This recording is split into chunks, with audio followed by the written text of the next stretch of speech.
Welcome to Puddle. Into this update, we're gonna tackle the second half of the Foundry chapter. It's about time that we take things underground. The main gimmick behind these levels is that the entire place is dark and you need infrared vision in order to be able to see anything. In order to see well in the dark, you need to keep your level red hot, because if it becomes too solid and cold, then afterwards you won't be able to see it react to the infrared and you won't be able to see it anymore. On a gameplay stance, these levels don't really change a whole lot. The premise pretty much remains the same. You just have to bring your level to the hand, avoid all of those nitrogen streams, because as you can see, your level becomes all sizzled out. I really love the visual aesthetic of these levels though, and I really like the little touches like the temperature gauge that you see here. It's a good indicator to see how well you're doing and how much you shouldn't be slacking around.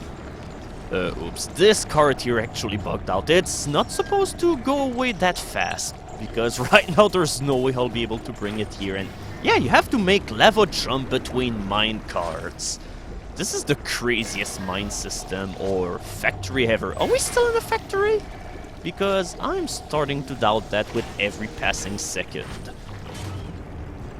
So yeah, after the horizontal platform section, you have a vertical platform section that we're not gonna see yet because I've been a little bit too careless. We're gonna try and make things a little bit shorter this time around, so we're gonna guide this level all the way down without any kind of slacking off. Afterward, there are people who are counting to see this level being delivered. What exactly will you do with lava anyway? I really don't know. Oh, and avoiding this nitrogen stream is really hard because, as you see, the timing is just perfect so that the moment that you rush in, even though it just stopped working, you will still be caught off guard by it. So, in the end, even though I thought I did pretty well, I pretty much end up being in the same situation than before. In order to deal with it, you need to go before it stops working. And yet, this way you can now see how this section is meant to work. You have to park all of your level on this ramp in order to make the minecart move, and now you can gently drift toward it. But I'd really like to see whoever designed the workflow for this one place, because I just think this kind of situation will lead in many unfortunate accidents. There are all sorts of ramps in order to prevent your liquid from going into places you don't want it to go, but hey, not this one part, because I didn't learn from my past mistake, it seems. The elevator part is not really hard. You just have to swing your level all over the place with all of your might. And once that you're down here, in order to heat yourself up with the fire, you're all done. This level will be able to light up furthermore this gloomy abandoned factory. Essentially, if you go really fast in the opening portion of the level, you pretty much get a gold medal on normal, but rest assured, on extreme difficulty, it won't be the case. Okay, so what Bolometers are about? That's all about murdering my precious lava, holy shit! That's one way to pretty much slaughter the player upon starting the level. Well, that's one way to keep you on your toes. So essentially for this one part you have to take it slow. You have to wait until the blade stops spinning, and here we go. You are safe for pretty much a few seconds, and sometimes things may still go wrong. Yeah, that's pretty much an express haircut for you, Mr. Level. So, after playing with the blades, you can be sure that you'll be able to play with even more blades. And this part is definitely not as nice, because you do have to play with the blades. Yeah, the safest way in order to trigger this switch is to park your level underneath the blades, and whenever it'll start swinging, your level will be picked up and will be propelled toward the bottom. This section of the level can also be a real bastard, because in this one section, those nitrogen streams stop and go, and every single time they start, the platforms race, so that whenever you'll be propelling your level forward, you will launch it all toward the stream, and therefore you will melt it all off. Essentially, you make your level move only whenever the bars are lowered. As for what a bolometer is, it's a device that is used for measuring the power of incident electromagnetic radiation via the heating of a material with a temperature-dependent electrical resistance. It's typically used in astronomy as well as in particle physics. And so much for getting all gold medals into this one chapter, but we'll have to do it again eventually, so it's not a big deal. Oh hey, remember back when this chapter was about a Foundry? Well, here it is again. And into this one level, you have to move this cart around, and yeah, that's pretty much it. It's an escort mission. You have to guide your bucket of lava all the way through a really fiendish obstacle course. You have to ensure that your lava doesn't solidify and melt all. And finally, this level has some really nasty surprises like this one.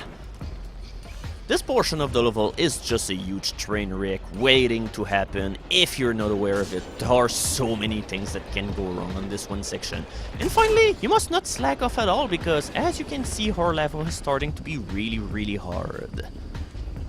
Make sure that you spend a few seconds making sure that your level is all ready to go because the fire sources into this one section will be rather hard to come by. More so considering that now you have to deal with a balancing platform puzzle. There are so many things that you must keep track of during this part. You have to make it so that your bucket is swayed toward the fire streams. You have to sway your bucket so that it doesn't go into nitrogen streams. You have to sway your cart so that it doesn't fall off the platform like this. And finally, you must keep an eye on the moving platform itself so that your cart will not be in any position where it'll derail. Speaking of this part being a horrible recipe for disaster, here's the kind of things that can happen in this one section of the level. Yeah, there was not a whole lot I could do about this. Was it fair? Probably not. But this is often the way this game goes. And now, time for some more train wreck adventures! Yeah, if you slam on the button way too hard, you will lose all of your lava and there will be no way for you to just pretty much do anything that resembles a regular performance. Whenever you get to this one button, you have to push it rather gently in order to make it so that your landing will not be a catastrophe ride. Because if you don't do that, well, you've seen what happens. You will horribly fail. And just to make this section of the level even more fun for you to play, there is a secret achievement that you can earn in this one level. You can earn an achievement in this level by finishing the stage without making any lava spill out of your bucket. Yeah, have fun doing that into this one level, especially into this one part where you don't really have a whole lot of control, and even in the more straightforward parts of the level, it's pretty easy for your lava to spill out, especially when your lava is all red hot like this. But at least the designers were kind enough to make it so that lava being melted off by the nitrogen stream do not count toward this achievement. So yeah, we're back to this one section, and despite it being a million times slower than the rest of this level, this part is infinitely more stressful than the rest because, like I've said, there are so many things that you must do all at once. In all honesty, the two frosty streams that you see right here is not the most intimidating part of the level because at least you know that you have to keep your platform right in the center, and to me it's a whole lot harder to keep the bucket at the sides of the level rather than keeping it in the center. So we're finally at the bottom of the pit, but rest assured it won't be as easy to escape because you also have to swing your cart all the way there, and sometimes the oscillating platform will not cooperate. This time I just made it barely. At least the rest of the level is just straightforward. It's a ride to the exit. Okay, it's not a simple ride because this entire place is falling apart! Wait, did we really want it to do that? Was our goal all along was just to unleash lava to this entire world? Because, well, that's really great, holy shit. So that's it.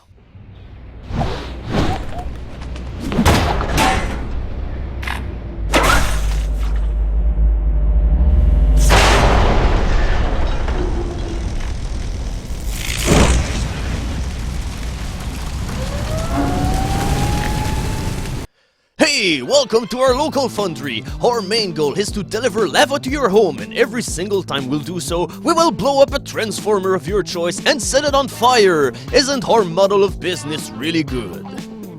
Now that we know the business model of this Foundry, it's now time to take a look at the end of this chapter in the extreme difficulty. In addition of having a lower power time in order to get the gold medal, level 4 also throws a wrench in your way in this one part, because, yeah, the other card just goes backwards, so doing the jump is a whole lot more difficult. There's nothing which has really changed in level 5, but this one section managed to get even more nasty because they made it so that the hit detection of your level is far more sensitive. I'm pretty sure that on normal difficulty we will only have lost about half of this level, and right here we're pretty much about to get a game over.